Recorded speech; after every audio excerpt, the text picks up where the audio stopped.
Alright, the season is finally here. No one panic. Stay calm.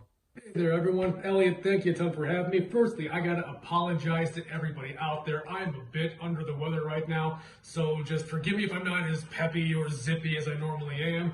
But we're back. NASCAR Cup Day, Season 2 for the 2023 season. Sorry about that.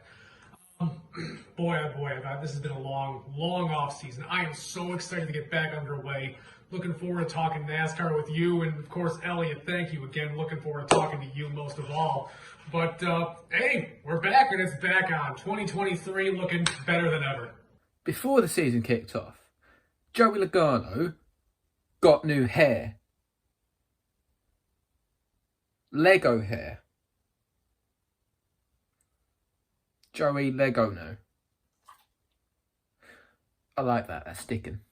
To start the Speed Half Week, Alex Bowman put his car on the front row for the 6th consecutive year, passing names like Bill Elliott, who failed to qualify 5 times. He also passed names like Buddy Baker, Cale Yarborough, and Richard Petty. Alex Bowman also passed Jeff Gordon, who never failed to qualify for the Daytona 500. Now, I left those stats in because Alex Bowman only failed to qualify once in his entire career at the Daytona 500, and that was in 2015. So, I'm not spreading shit, but Alex Bowman is better than Bill Elliott and is just as good as the King, Cale Yarborough, and Buddy Baker. I haven't made any of that up whatsoever. Jimmy Johnson and Travis Pastrana also made it through on speed. The duels. I'm going to come at you guys from a place of honesty on this. I have a massive love for the Daytona International Speedway. I've been a fan of this place since I was a kid. All the way back, I used to play Daytona USA at a local arcade. I used to watch the final race of Days of Thunder on loop, and then find myself at this little arcade at a local mall, and Daytona USA was the first thing I hopped in over and over and over again.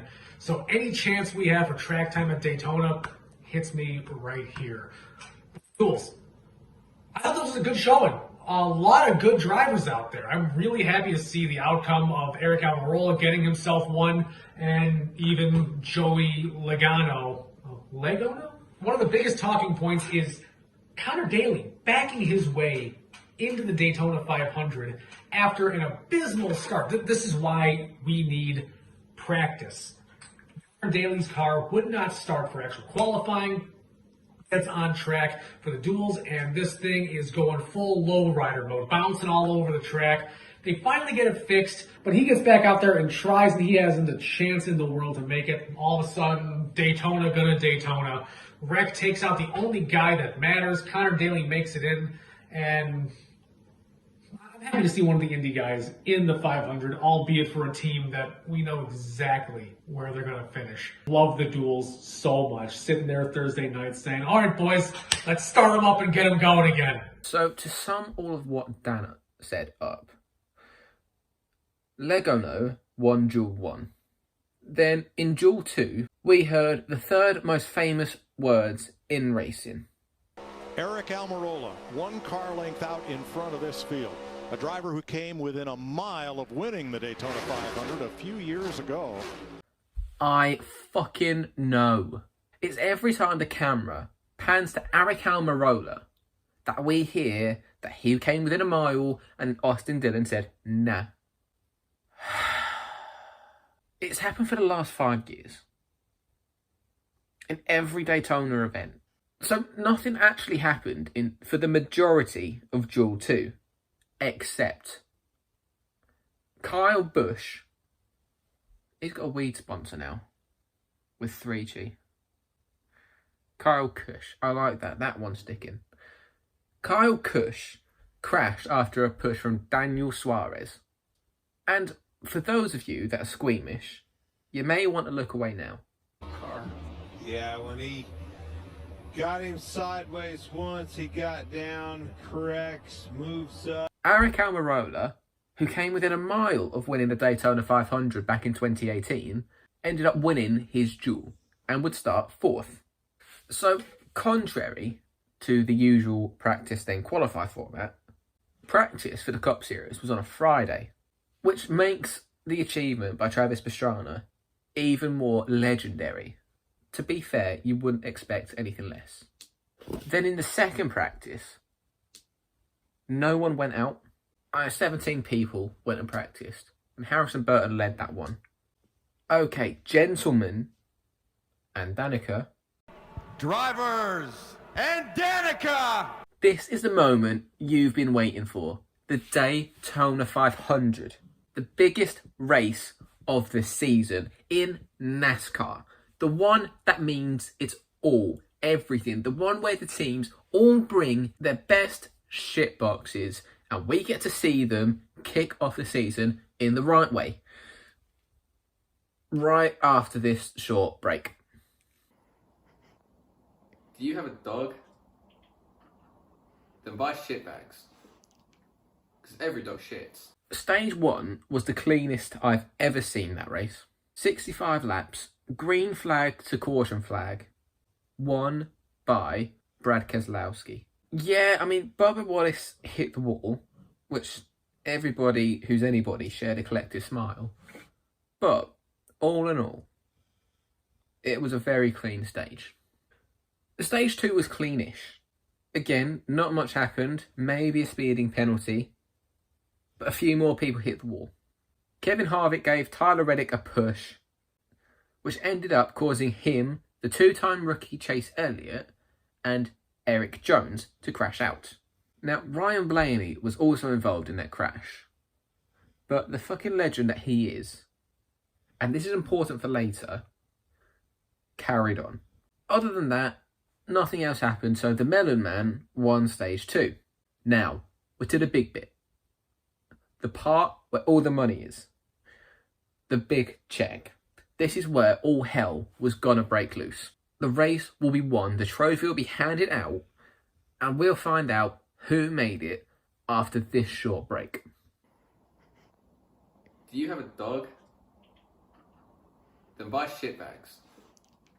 Because every dog shits. With 18 to go, this happened. Them, McDowell gets in the back of Priest, turns him around, the rest is history. Ryan Priest, who I was actually quite sad about, Kevin Harvick, Chase Briscoe, MTJ, Michael McDowell, Ty Gibbs, and Jimmy Johnson was collected in that wreck. So Ryan Blaney was able to collect a free pass and was now back on the lead lap. Again, important for later. Harrison Burton, who, I'll be completely honest, I forgot he was in this race. Brad Keselowski passed him, Kyle Busch passed him, along with their teammates, and we had a classic battle. It looked like it was going to be RCR versus RFK, champion versus champion, out of their prime versus out of their prime, rebuild versus rebuild. Kyle Busch led the Daytona 500 on lap 198, where Daniel Suarez spun along the infield and brought out a caution. Kyle Busch actually won the Daytona 500. The problem was we were in the Daytona 530, so he didn't win the race. Thanks to overtime, which, for those of you who are new, is a rule we have where we have a 2-lap shootout. If we reach the white flag, next flag ends the race. Had this been 1998, Kyle Busch would have won. On this final restart, RCR occupied the first row. Dylan let Kyle Busch drop in front of him. That was the second mistake, because now the high line was open and there was a huge crash. Ricky Stenhouse, Kyle Larson restart on lap 211 on the front row. Stenhouse and Larson battle. Joey Logano manages to steal the lead. It looks like the 2-time champion is going to become a 2-time 500 champion, a 1000 champion. No, it's Stenhouse Jr. After 199 starts in the Daytona race in 2017, which he won, he is now the Daytona 500 champion. Logano finished second and Kyle Larson finished in the infield care centre, along with a host of others. So now we go back to my favourite part of the video, which are the picks. Now, I don't know if you'll remember, we made way too early picks in season 1 for the Daytona 500. The 500! I've gone for a Ford. I'm going to pick Harrison Burton. Harrison Burton. I forgot he was in this race.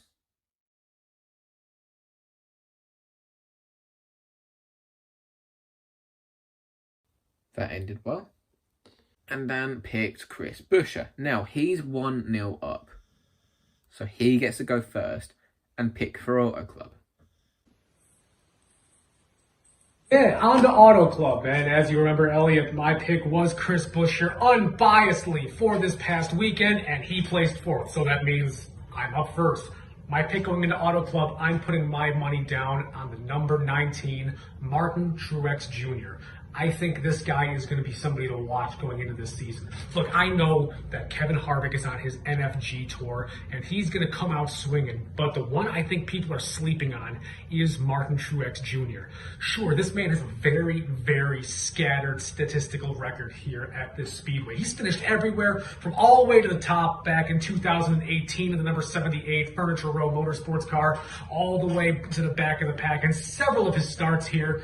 But if you ask me who's going to come out swinging harder than ever in the 2023 season, my money is on MTJ. I think you need to keep a strong eye out for this man in the several coming weeks, all the way through the season. I'm going to be picking this guy a lot. I just want you all to know that. But Elliot, now it's back on to you. Who do you think is going to be the one to watch out for this weekend?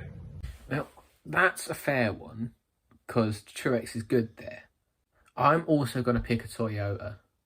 And I believe it's going to be Tyler Reddick. Because, hear me out, he's fucking great on these old worn out tracks. And we're not getting that many of them anymore. But this is where he's going to be fastest.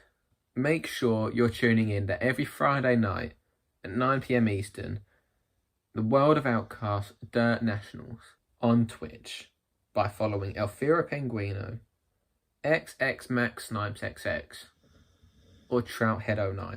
Exotic 807 leads the title, but not by much. And we'll be back after the race in Auto Club. Well, Elliot, thank you once again so much for having me. Absolute pleasure to be here on the show with you. And season 2 is off and running. We are to the races. I didn't say that. Maybe I did. To the races. To the races.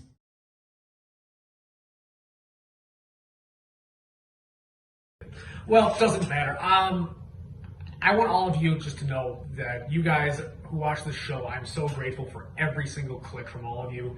Let us know in the comments below who you think is going to come out on top for this coming race, who you think deserves to be the champion of the historic 75th season of NASCAR. Let us know down in the comments below. As always, let me know how wrong I am, how right Elliot is. Give me a follow on Twitter if you want to. @CupDatesDan is my handle. I'm making a strong push to be as active as I can there nowadays. But as always, thank you guys for tuning in. Elliot, thank you for having me. And as always, you guys have a good night now. Cheers. Do you have a dog? Then buy shit bags. Because every dog shits.